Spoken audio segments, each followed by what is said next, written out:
Hey everyone, Sophia here. How are you all doing today? I'm so excited to share something with you that honestly just completely brightened my day.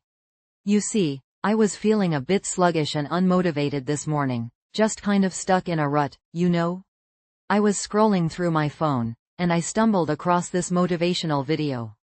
I almost scrolled past it, but something told me to click play. And you will not believe what happened next. It was like a burst of sunshine. The speaker's energy was so infectious, and the message resonated so deeply. It talked about embracing challenges and finding the positive in every situation. I felt this wave of cheerfulness wash over me, and a renewed sense of purpose. It's amazing how a few simple words can have such a profound impact. Honestly, it felt like magic. And you know what? It inspired me to share this feeling with you. So, let's begin our exciting journey of English improvement together. I release new videos daily, focusing on English speaking and listening skills, to help you improve and enjoy your learning journey. Okay, so, you know how sometimes you just feel like doing something completely random? That's exactly what happened to me last Tuesday. I woke up with this sudden urge, this itch, to visit a second-hand bookstore. Not just any bookstore, mind you. This one's a bit of a legend, tucked away in this tiny, almost hidden alley downtown. It's called Book Nook, though it's less of a nook and more like a labyrinth. I haven't been there in ages, probably since college. Back then, it was my sanctuary, my escape. Remember those giant, intimidating textbooks? Yeah, Book Nook was where I found them for, like, a quarter of the price.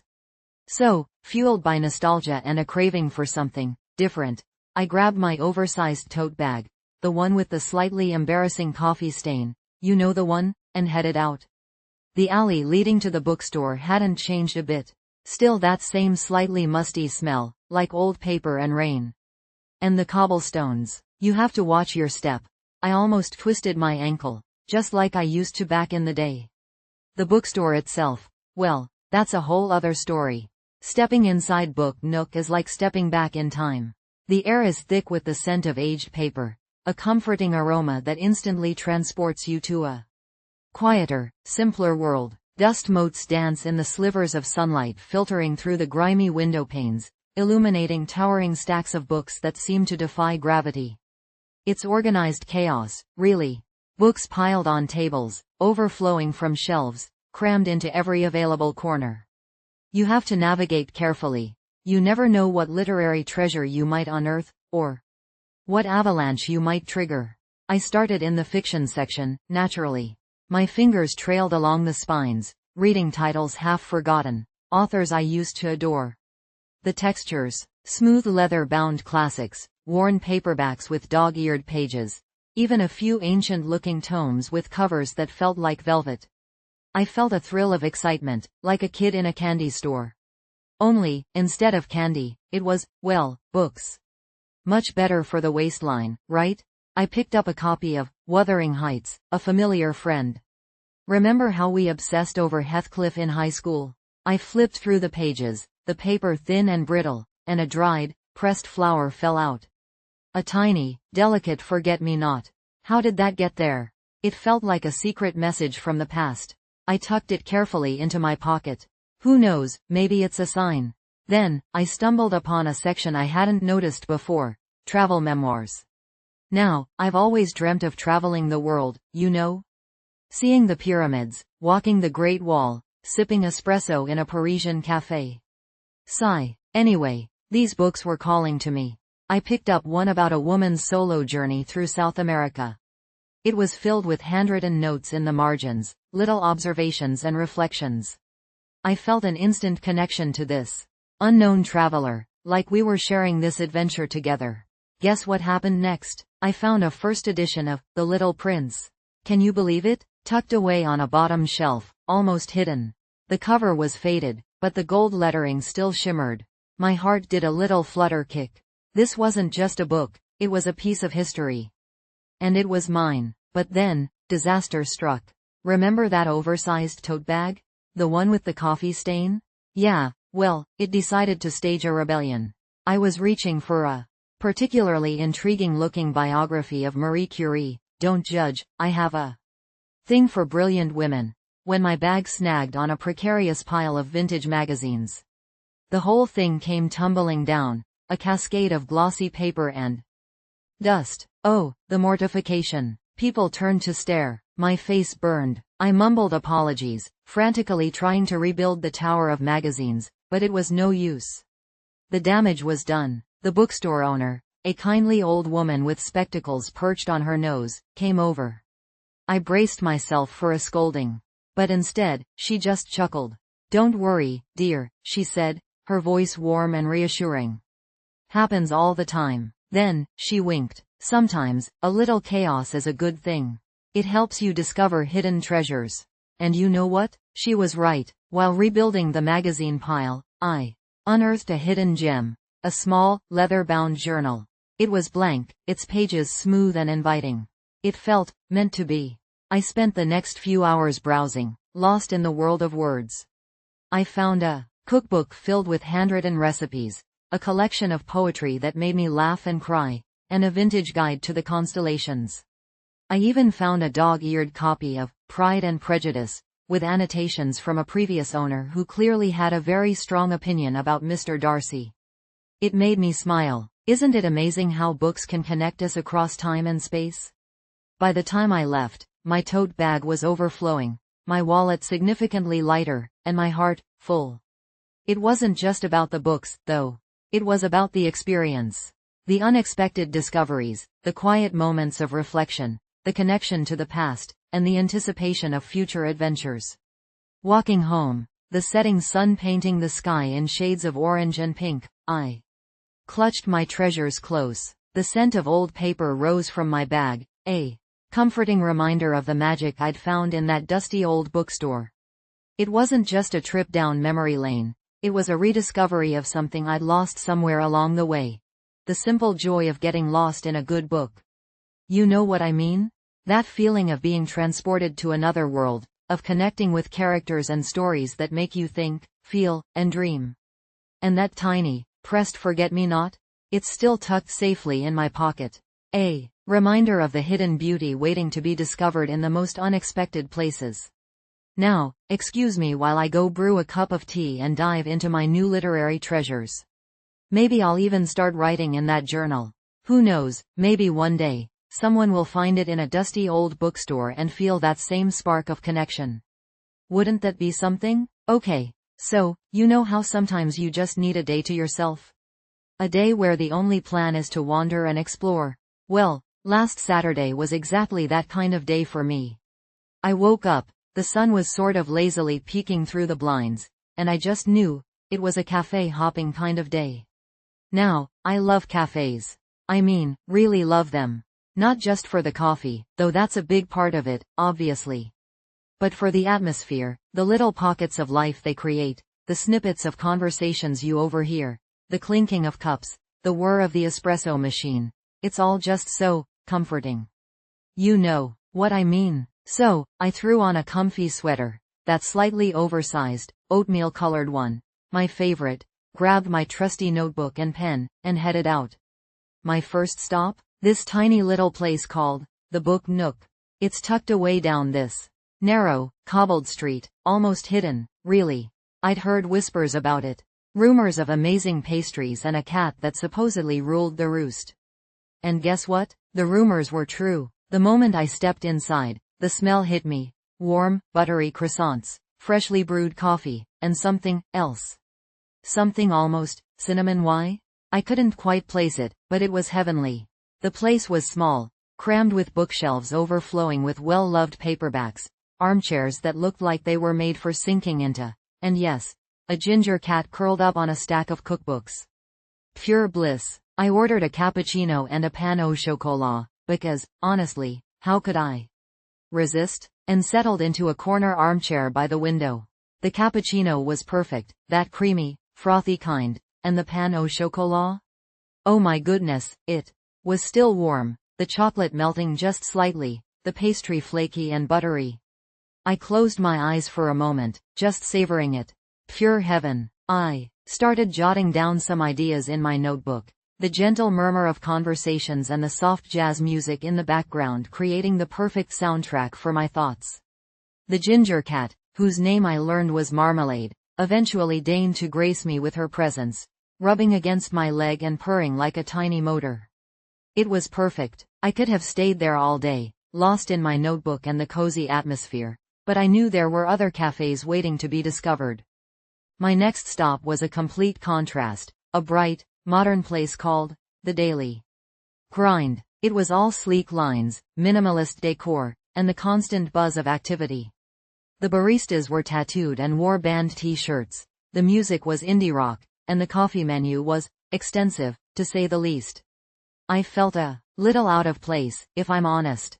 Like I'd wandered into a cool kids club and forgotten the secret password. But the barista, a girl with bright pink hair and a nose ring, was super friendly, and she helped me navigate the complex coffee lexicon.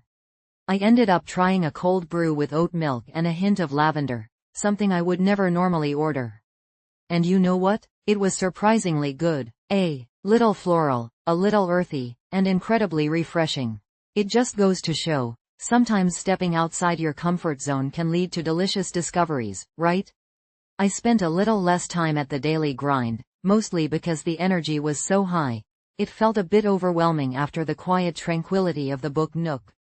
But it was a fun experience, and I definitely appreciated the coffee adventure.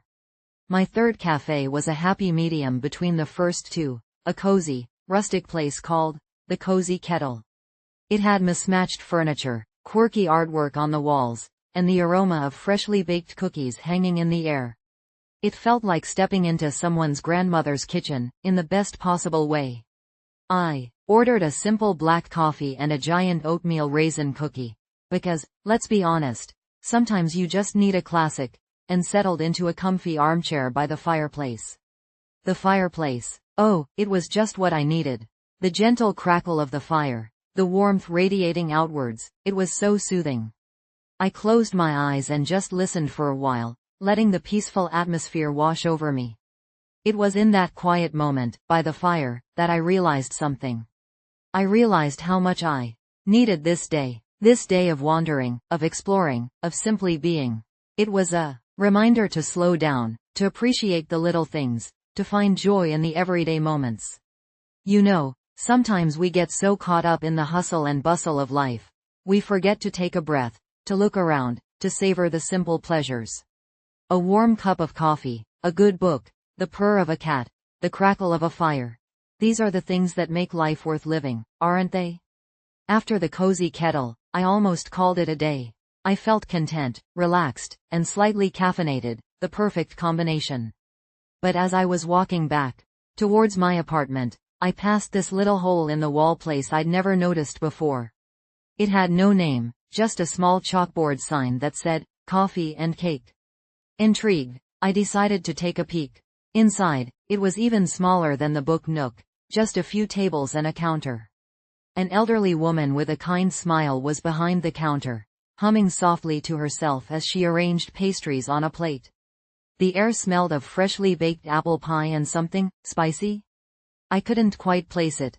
I ordered a slice of apple pie and a cup of tea, a little change of pace after all that coffee, and sat down at a small table by the window.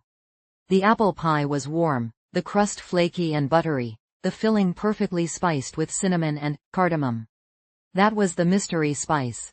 It was absolutely delicious. The woman, whose name was Mrs. Rodriguez, came over and chatted with me for a while. She told me about how she'd opened the cafe 20 years ago, how she baked all the pastries herself every morning, how she loved watching people enjoy her creations. It was so heartwarming, so genuine. It was in that tiny, nameless cafe, talking to Mrs. Rodriguez, that I realized the true magic of cafe hopping. It's not just about the coffee or the pastries, although those are definitely important. It's about the connections you make, the stories you hear, the little moments of human connection that make life so rich and vibrant. Leaving Mrs. Rodriguez's little cafe, I felt a sense of peace. A sense of contentment. It was more than just a day of exploring cafes. It was a journey of self-discovery. A reminder to slow down and appreciate the small joys in life. And you know what? I can't wait to do it all over again next weekend. Maybe you'll join me? We could discover some new hidden gems together. What do you say? Learning a new language, especially speaking it, can feel like climbing a mountain, but you know what? It's totally doable, and honestly, it can be so much fun. Think about this. Make mistakes loudly. That's how champions are made. It's true. Every stumble, every fumble, every time you mix up your words, it's just another step forward. Embrace those moments. They're proof that you're pushing yourself, taking risks, and getting closer to fluency. Don't be afraid to be heard, even if it's not perfect. That confidence is what makes a champion. And you know what can help build that confidence? Something super simple. Try describing your favorite movie scene. Picture yourself cooking dinner or taking a walk, and just start talking about that scene you love. What happened? Why is it your favorite? It's a low-pressure way to practice speaking without even realizing you're doing it. Plus, it's fun to relive those movie moments. You will not believe how quickly this can boost your fluency and vocabulary without any pressure. Do you also find yourself understanding what others say in English, but hesitate when it's your turn to speak? I totally get it. It happens to the best of us. Pausing too long and losing your train of thought, that feeling is so familiar. You're all ready to share your thoughts, and then poof. It's gone, lost somewhere in the translation. It can be so frustrating, I know. But remember, every speaker, even native ones, experiences those moments. Speaking of feeling a little awkward, have you ever felt embarrassed while speaking English? I remember once trying to order coffee in a new city, and I completely butchered the pronunciation. The barista looked at me, confused, and I wanted to disappear. It was a humbling moment, to say the least. So, tell me, have you ever had a similar experience? I'd love to hear your stories in the comments below. Okay, so, you have to hear this story about baking cookies with my grandma. Rose. It's not just any cookie story, you know? It's a whole thing. I swear, every time I think about it, I can practically smell the warm vanilla and cinnamon swirling around her tiny kitchen. Grandma Rose, bless her soul, she was a force of nature in a floral apron. Tiny woman, but she commanded that kitchen like a five-star chef. And baking with her wasn't just about baking. It was a ritual, a ceremony, a full-blown experience. This particular memory I'm thinking of, I must have been, maybe 8 or 9 years old. Summer vacation, sun streaming in through the kitchen window. The kind of day that feels sticky sweet even before you've had a single cookie. I was spending the week with her, which was basically my version of heaven. No rules, except for Grandma's golden rule, always lick the spoon. And trust me, there was a lot of spoon licking happening. She had this ancient, dented metal recipe box, you know the kind? Covered in faded flowers and slightly rusty at the corners. It was like a treasure chest filled with culinary secrets.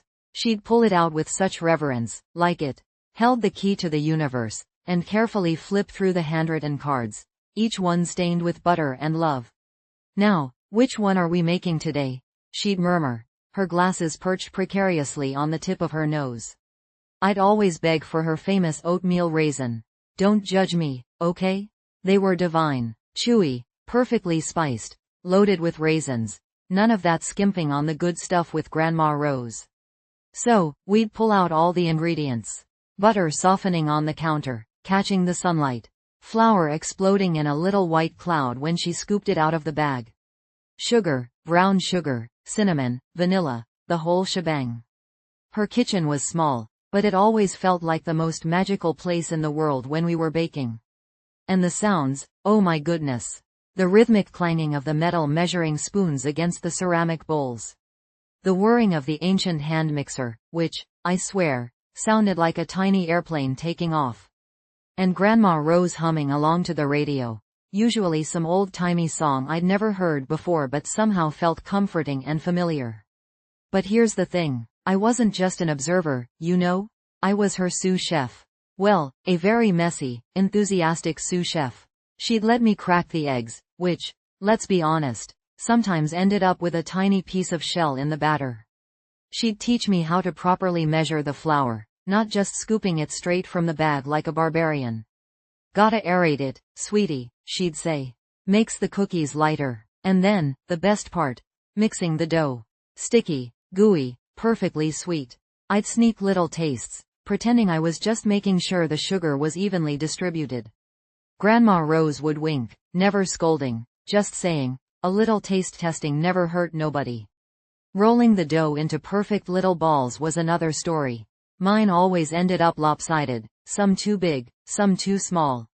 They don't have to be perfect, darling, she'd reassure me, her hand covering mine, guiding me to roll it just so. It's the love you put into them that counts. And that, right there? That's pure Grandma Rose wisdom. Then, into the oven they'd go. And the smell, oh, the smell, that warm, buttery, cinnamon goodness filling the whole house. It's the kind of smell that gets etched into your memory, you know? The smell of comfort, of love, of home. We'd sit at the kitchen table, waiting, playing cards, sipping on ice-cold lemonade she'd made from scratch. The anticipation was almost unbearable. And finally, the timer would ding. Out they'd come, golden brown and perfect. Well, mostly perfect. Mine were usually a little more rustic.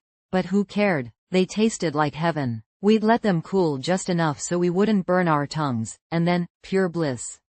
We'd devour them warm, the edges slightly crispy, the centers soft and chewy. Crumbs everywhere, sticky fingers, happy sighs, just pure contentment. But it wasn't just about the cookies, you see? It was about the connection. The shared moments. The stories Grandma Rose would tell, her eyes twinkling with mischief. The way she'd squeeze my hand and call me her little sugar plum. It was about the feeling of being completely loved and accepted, just as I was, messy cookie-making skills and all. Looking back, I realize those moments weren't just about baking cookies.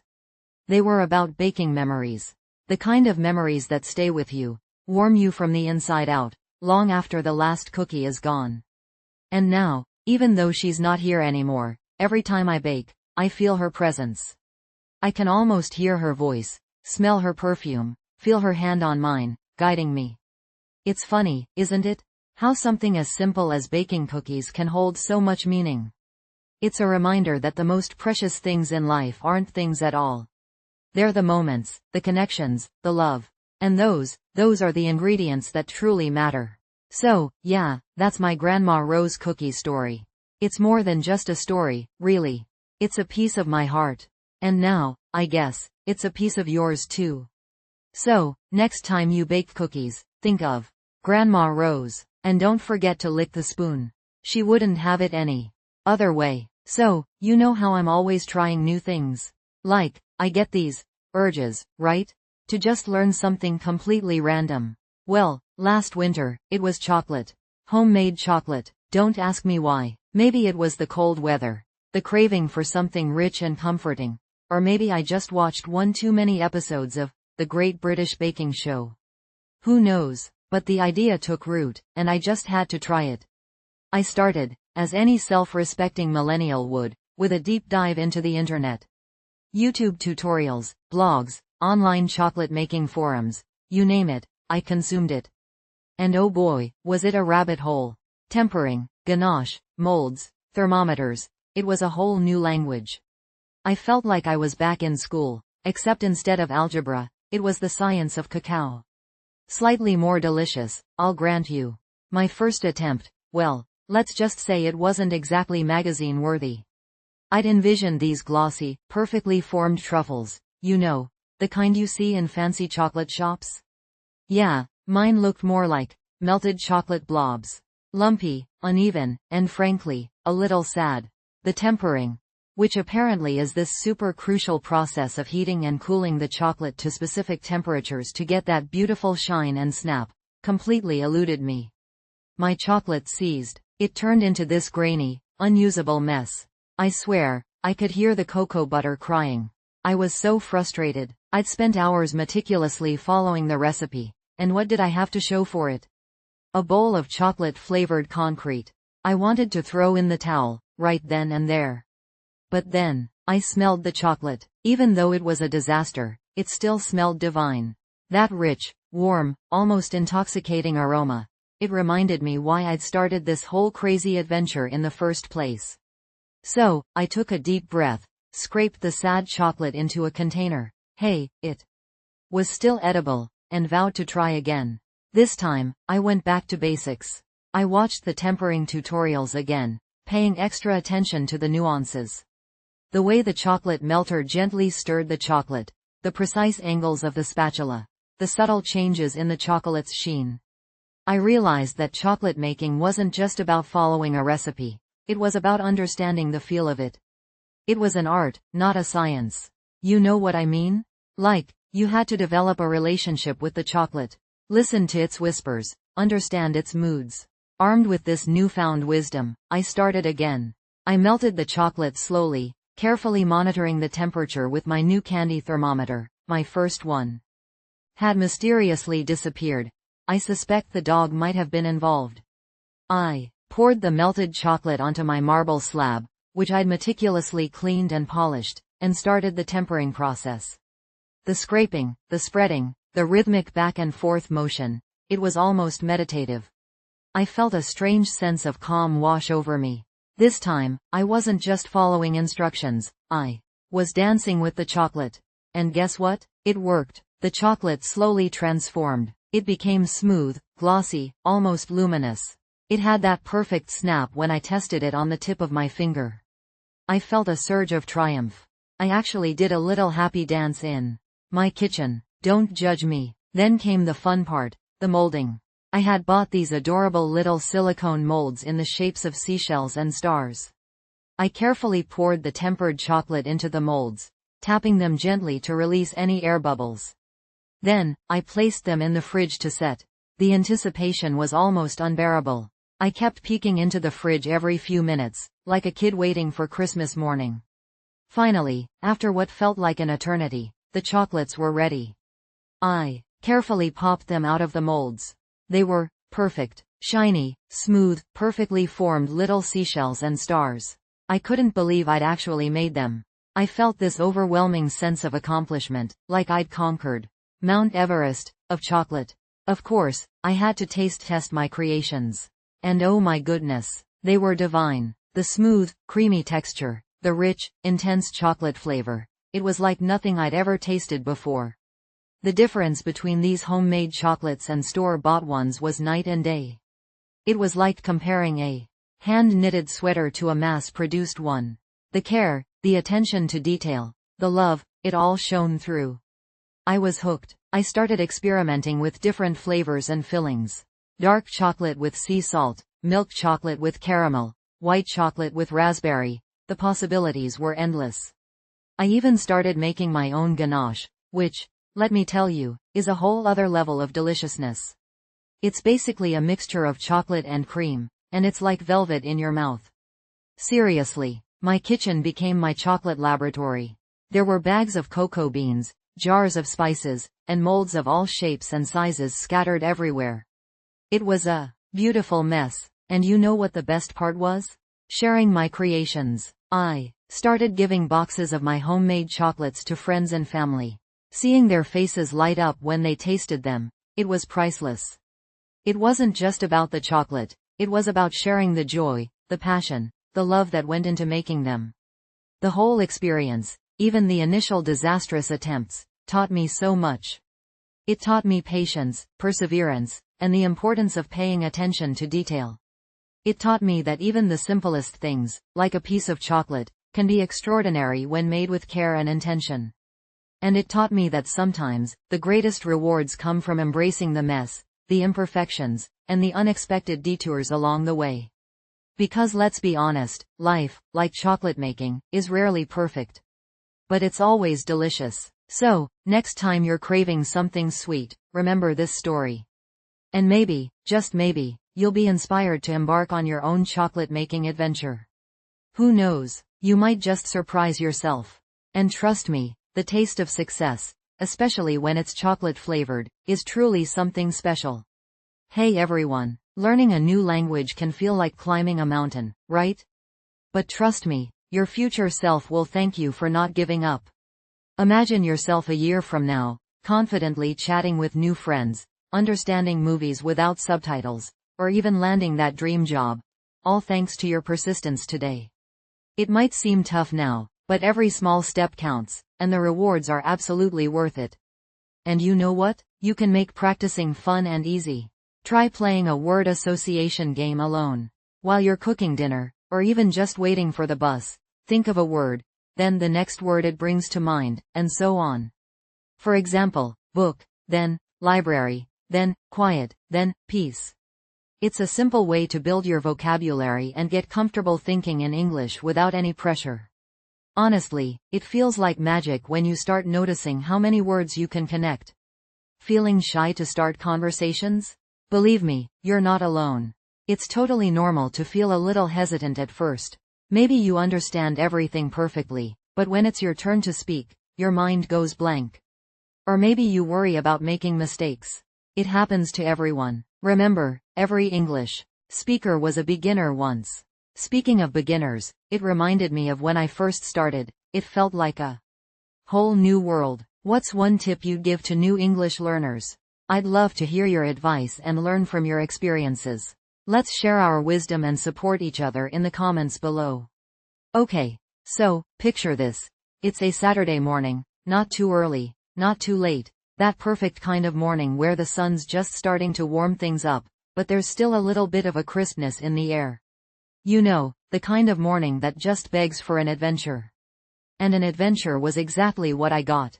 Or rather, what I stumbled into, when I decided to visit this massive outdoor food market I'd heard whispers about. Now, I'm not usually a market person. I stick to my grocery list, in and out, boom, done. But this market? It was supposed to be legendary. Local farmers, artisanal cheeses, fresh baked bread that made your soul sing, the whole 9 yards. So, I threw on a comfy sweater, grabbed my reusable bags, feeling all eco-conscious and such, and headed out, not really knowing what to expect. The market was tucked away down a winding lane, almost hidden. As I got closer, I could hear this amazing buzz, a symphony of chatter, laughter, and the clinking of glasses. And the smells, oh, the smells. It was like someone had taken every delicious scent in the world and bottled it into this one little lane. Roasted coffee, sweet pastries, earthy mushrooms, salty cured meats. My stomach actually growled, loudly. I hoped nobody heard. You know that awkward moment when your stomach betrays you? Yeah, that. As I stepped into the market proper, it was like walking into another world. Stalls overflowing with colorful produce, flowers in every shade imaginable, hand-woven baskets, glistening jars of honey. It was a feast for the eyes. People were milling around, chatting with the vendors, sampling this, tasting that. There was this vibrant energy, a real sense of community that I hadn't expected. My first stop? A stall piled high with heirloom tomatoes. Now, I'm a sucker for a good tomato. I mean, who isn't? These weren't your typical supermarket tomatoes, pale and flavorless. These were plump, juicy, bursting with color, deep reds, vibrant yellows, even a stripy green and purple one that looked like something out of a Dr. Seuss book. I couldn't resist. I ended up buying a whole basketful, even though I had absolutely no idea what I was going to do with them all. Next, I found myself drawn to a stall selling handmade cheeses. The cheesemonger, a jovial man with a twirly mustache and a mischievous twinkle in his eye, offered me samples of everything from creamy brie to sharp cheddar to a goat cheese so tangy it made my toes curl. We chatted about cheesemaking, the weather, his prize-winning pig, apparently a local celebrity. It was so unexpectedly delightful. I ended up buying a wedge of smoked Gouda that smelled like a campfire and tasted like heaven. I wandered further into the market, completely lost in the sensory overload. I bought crusty bread still warm from the oven, a jar of homemade fig jam that tasted like sunshine, and a bunch of fragrant herbs that I planned to hang in my kitchen just for the smell. I even sampled some spicy chorizo that made me cough, but in a good way, you know?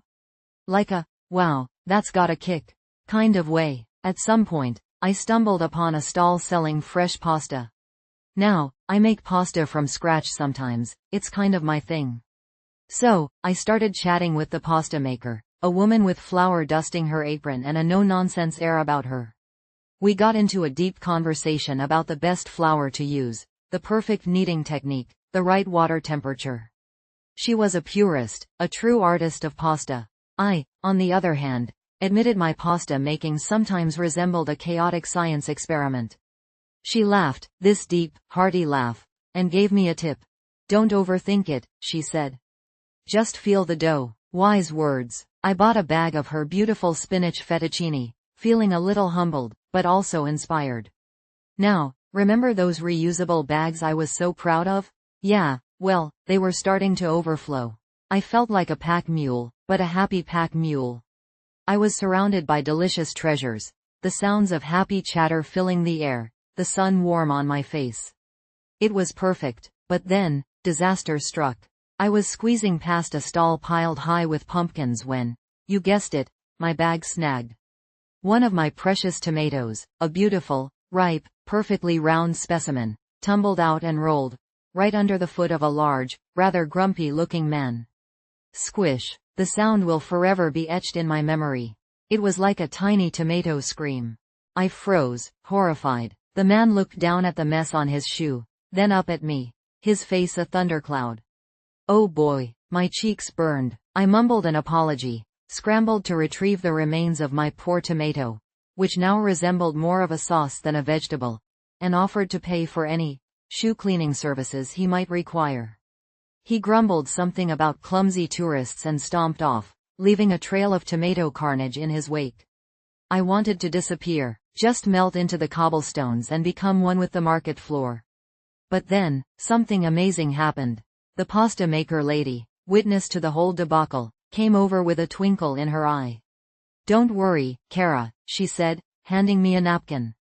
Happens all the time. Here, have a cannoli.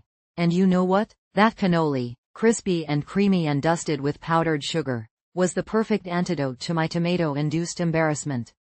It was a small act of kindness that reminded me of the warmth and generosity of the market community. I finished my market adventure feeling lighter than I had in ages. Yes, I'd had a minor tomato mishap, but it was just a blip in an otherwise wonderful experience. I'd discovered new flavors, met fascinating people, and learned a valuable lesson about the power of a good cannoli. As I walked home, arms laden with my market treasures, I realized that the market wasn't just about the food. It was about the connection, the community, the simple joy of sharing a smile with a stranger. It was about slowing down, taking in the sights and sounds and smells, and appreciating the little things. It was about embracing the unexpected, even the squished tomatoes. And you know what? I can't wait to go back. Next time, though, maybe I'll bring a sturdier bag. And maybe some shoe cleaner, just in case. You know what I mean? Okay. So, you know how sometimes you just get obsessed? Like, really, truly, madly, deeply obsessed with something? Well, that happened to me with coffee. Not just drinking coffee, oh no, that's child's play. I became obsessed with making coffee. Like a mad scientist of caffeine, a barista in training gone rogue. It all started, well, it started innocently enough, I suppose. It was a dreary Tuesday, rain lashing against the windows, the kind of day that just begs for a cozy blanket and a warm drink. I'd just finished a particularly grueling work project and was craving comfort. My usual instant coffee just wasn't cutting it. You know that feeling? Like you need something more? So, I found myself scrolling through Instagram, and, as if the algorithm knew my soul, I stumbled upon this mesmerizing video. A barista, with flourishes and flair, was making this thing of beauty. It was a Dalgona coffee. Whipped, fluffy, cloud-like coffee perched atop a glass of icy milk. It looked like a dessert, a dream, a caffeinated miracle. Right then and there, I decided. I needed to make this. My first attempt? Let's just say, it wasn't quite Instagram-worthy. I didn't have an electric whisk, so I tried whisking by hand. My arm felt like it was going to fall off. 5 minutes, 10 minutes, 15. The mixture stubbornly refused to thicken. I added more instant coffee. More sugar. Still nothing. It was a watery, sad, beige mess. Finally, after what felt like an eternity, I gave up. Defeated, I slumped onto the kitchen counter, staring at my failed concoction. It looked less like a cloud and more like, well, dishwater. But, you know me. I'm not one to give up easily. The next day, armed with a newfound determination, and a borrowed electric whisk from my neighbor, I tried again. This time, success. The coffee whipped up into a glorious, fluffy cloud, just like in the video. I carefully layered it over the icy milk, took a picture, of course, and took my first sip. Oh, my goodness. It was like a party in my mouth. The sweetness of the coffee, the coolness of the milk, the airy texture, pure bliss. I was hooked. From that day on, my kitchen transformed into a coffee laboratory. I started experimenting with different recipes. First, it was the variations on dalgona.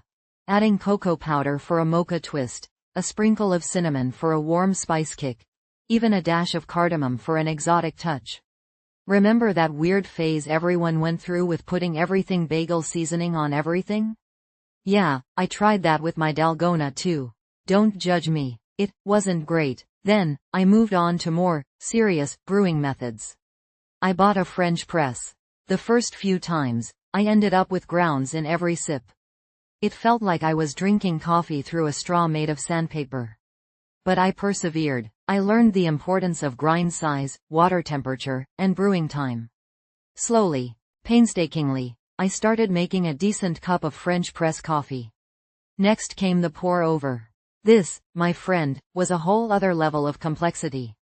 The gooseneck kettle, the special filters, the precise pouring technique, it felt like a sacred ritual. I watched countless YouTube videos, meticulously studying the movements of expert baristas. My early attempts were messy. Water splashed everywhere, the grounds overflowed, and the resulting coffee tasted, well, let's just say it wasn't award-winning. But, you see, that's the thing about obsessions. They drive you. They push you to learn, to experiment, to improve. And slowly, I did. I learned to control the pour, to bloom the grounds, to achieve that perfect, even extraction. I started appreciating the subtle nuances of different coffee beans, the bright acidity of Ethiopian Yirgacheffe, the rich chocolatey notes of Sumatran Manheling, the earthy aroma of Vietnamese Robusta. My kitchen counter became a landscape of beans, grinders, filters, and various brewing contraptions. My friends started calling me the coffee whisperer. One particularly memorable experiment involved trying to make a sparkling, cold brew. I had this vision of a refreshing, fizzy coffee drink, perfect for a summer afternoon. I combined cold brew concentrate with sparkling water, a squeeze of lime, and a sprig of mint. It sounded delicious in my head. In reality, it tasted like, well, like someone had mixed dirt with soda water. I wrinkled my nose, took a hesitant sip, and promptly poured the rest down the drain. Some experiments are just destined to fail, you know? But the failures, honestly, were part of the fun. They taught me as much as the successes, if not more. They reminded me that it's okay to mess up, to try new things, to push the boundaries of what's possible, even if it means creating a concoction that tastes like dirty fizzy water. The whole experience, the journey of coffee exploration, became more than just about the drink itself. It became about the process, the ritual, the quiet moments of focus and creativity. It became a way for me to connect with myself, to unwind after a long day, to find joy in the simple act of creating something delicious. And, let's be honest, it gave me a great excuse to buy all sorts of fancy coffee gadgets. Who needs a new pair of shoes when you can have a state-of-the-art burr grinder, right? So, yeah, that's my coffee story. It's a story of obsession, experimentation, and the occasional epic fail. But most importantly, it's a story about finding joy in the unexpected, about embracing the process, and about the simple pleasure of a really, really good cup of coffee. So, what about you? Any kitchen adventures you've been on lately? Tell me everything. I'm all ears, or, well, all taste buds, I guess. Ready for another cup? From the bottom of my heart, thank you so much for watching and for spending this time with me. I really appreciate you staying connected and being a part of this. If you enjoyed this video and want to keep up with our daily English speaking and listening practice, I'd love it if you would follow, like, subscribe, and share this video with anyone else who might find it helpful. You know, before we go, it made me wonder, when are you planning your next self-care day? It is always so lovely to hear what everyone is thinking about, and it's a wonderful way to practice writing and sharing your thoughts in English. So let me know in the comments below. See you tomorrow, and in the meantime, please take care and keep practicing.